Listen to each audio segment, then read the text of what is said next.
4 კილომეტრი ხელფეხშეკრული. სწორედ ამ დისტანციის დასაფარად ერთმანეთს 5 მოცურავე ეჯიბრებოდა. 37 წუთი და 53 წამი. საუკეთესო დრო 14 წლის ირაკლი შენგელია მაჩვენა. მიზანი როგორ არის? მაქვს მინდა რომ კაი მოცურავე გამოვიდე და დროის გაუმჯობესებასაც ვაპირებ. და სადმე ხო არ გაცვლა?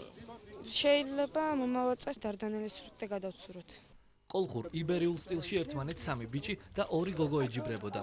ხელფეხშეკრული მოცურავეებს დისტანციის დაფარვა არ გასჭირვებიათ.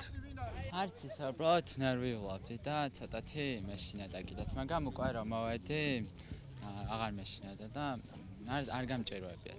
საქართველოს 33 გზის ჩემპიონი ცურვაში ზურაბ ხომასურიძე და თურქი მსოფლიო რეკორდსმენი მინდან ადეკინი ბავშვების შეჯიბრს აკვირდებოდნენ.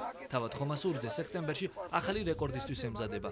ჩემპიონი თურქეთი საქართველოს მიმართულებით 120 კილომეტრის გადაცურვას გეგმავს.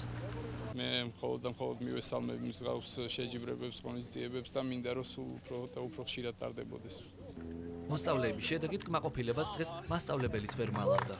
როგორ არ იქნები კმაყოფილი, როდესაც ხედავ რომ ქართველი ეს პატარა ბავშვები 11 წლის გოგონები ბიჭები ხელფეხშეკრული ამ ხელა სივრცეს იპყრობენ და ბრძანებელი ხდებიან ამ წყლის სივრცის.